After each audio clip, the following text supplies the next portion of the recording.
I wanted to come on and talk about like the hustle and the self-help culture and how it nearly broke me, but how figuring out how to help myself has saved me. And I wasn't sure whether I really wanted to make this video.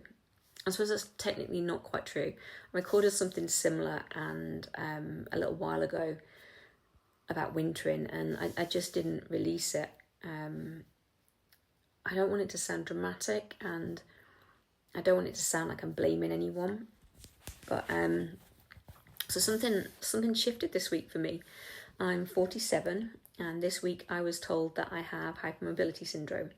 I've always had hypermobility, but this is the syndrome. And honestly, the relief I felt for finally having an answer to so many questions was just immense. So all my life I've been bendy and had loose wrists that give way and knees that don't always line up and like weird elbows that kind of bend round, joints that partially dislocate. There's a name for it, I just can never remember what it is.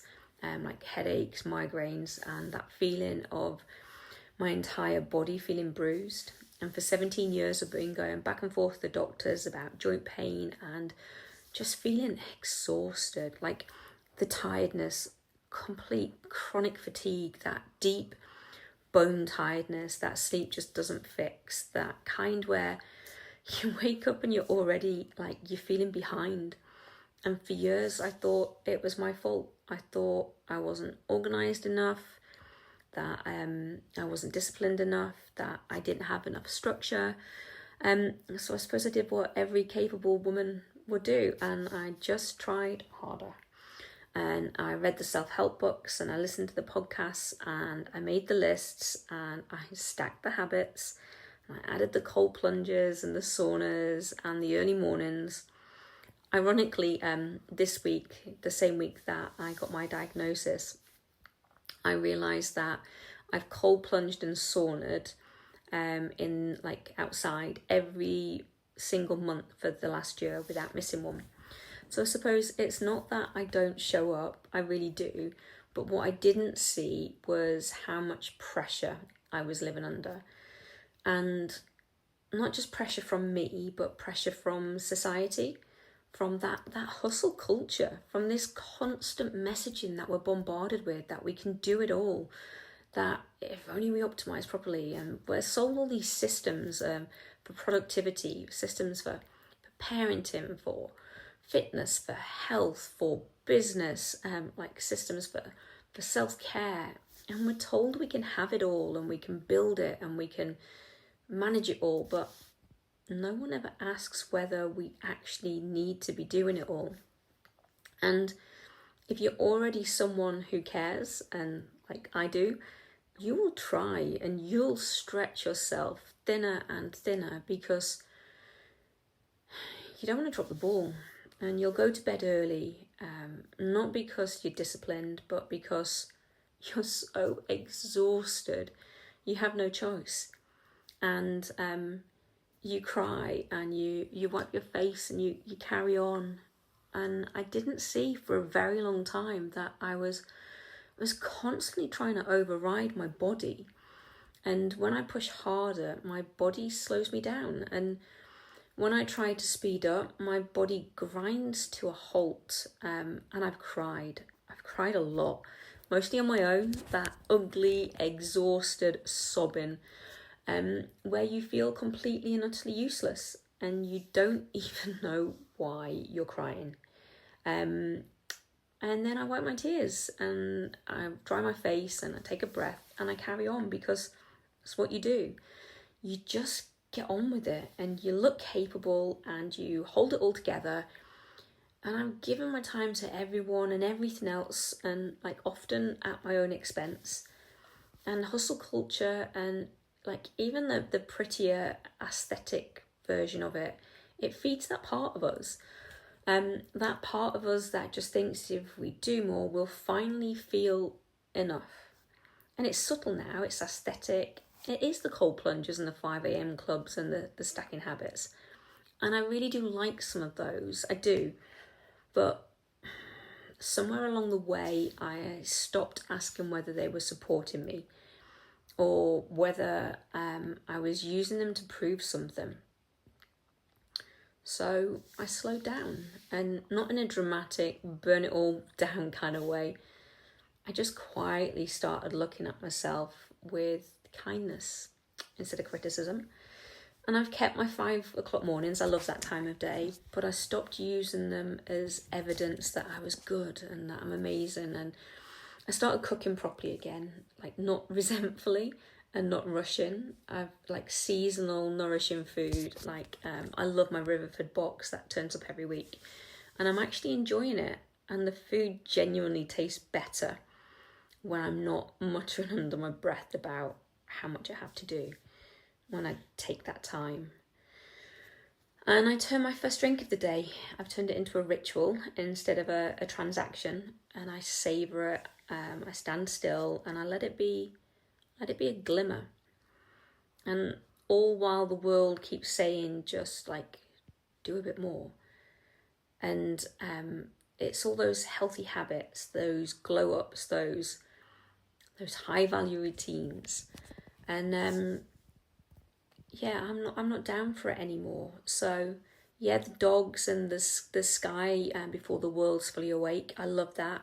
And I now know that I'm doing these things to support myself, like not to prove something. Like I say, when I push harder, my body slows me down, and like my body grind into a halt. And for so long I saw that as a weakness, and now I see it as wisdom, because a healthy life isn't about balance. I don't even think balance exists in the way that we've been sold it. It's not a perfectly proportioned plates and equal time blocks, and it's not everything like neatly aligned. It's glimmers. It's like the joy. It's the small acts of loving yourself that quietly add up to a really, really beautiful, imperfect life. It's cooking that seasonal food because it nourishes you, not because it's content. And it's like decorating your home because it makes you feel grounded. I love that. And not because it photographs well. It's like, for me, reading fiction like in the middle of the day on my lunch break without justifying it as research. And for years I told myself reading only counted if it was self-help or business, and it was as if joy had to be monetized to be worthy. And that's another thing that we're sold, that everything you enjoy should become a side hustle, and like your baking or your crafting or your morning walks or your thoughts. But what if some things they're just meant for you? What if posting a photo isn't about like the likes or the shares, but it's about you, and it's about looking back in 10 years time and remembering the light that day? And I do that a lot. What if sharing like that slightly waffly video like this one it's not about the algorithm, but it's about, like, for me, it's about my children one day being able to hear my laugh still. And what if we stop creating everything and we stop staging and we stop performing and we just lived? Not as the best and not as the most productive, but like as a learner, like as someone who's a beginner, and you're allowed to try things without mastering them, and that you're allowed to enjoy some things without turning them into income streams. And I found that when I've slowed down, like with intention, something softened, and I really am like, there is kindness there.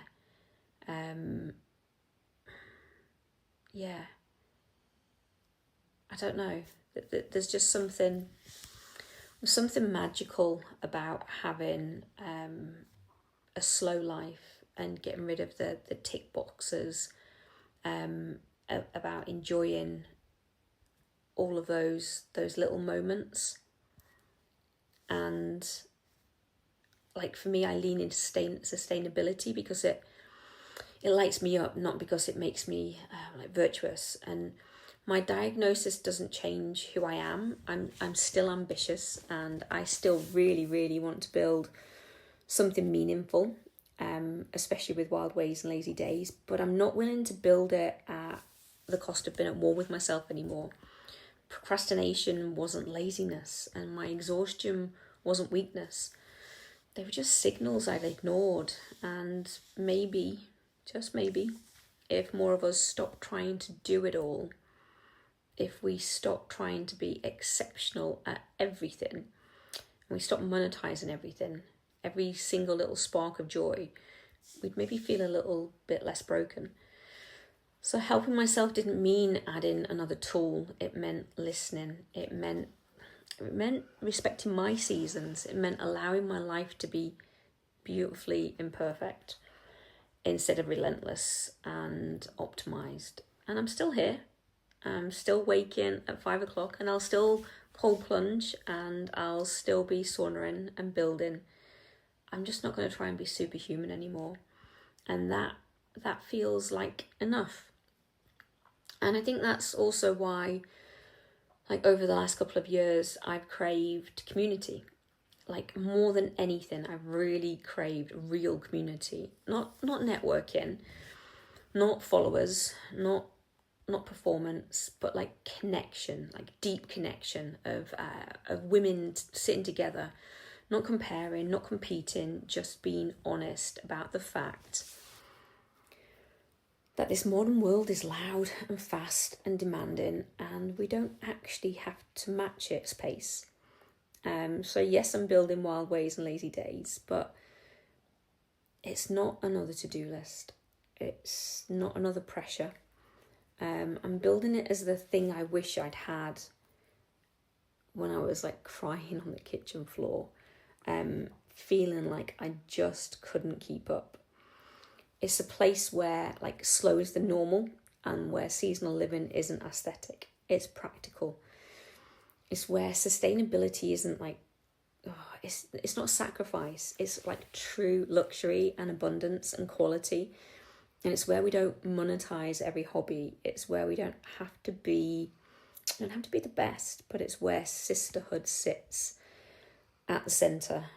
The soul sister sanctuary was never meant to be more noise in your life. It's meant to be steady, and it's meant to be a reminder that you can live well and beautiful and abundantly without burning yourself out trying to do it all. It's a space to learn, to grow, to celebrate the seasons, like just together. And maybe that's the biggest shift for me. I don't want to build something impressive. I want to build something that's supportive, like something that's sustainable and something that honors our energy. So instead of extracting from it, because I don't know, I just don't think we're tired because we're incapable. I think we're tired because we've just been trying to live like machines in a world that we forgot we're human. And I want to be more human, and I'm not doing that anymore. I'm definitely down for the human connection and the connection and the slow living, and just being kind to myself. And so that's kind of just everything that I kind of wanted to come on and say.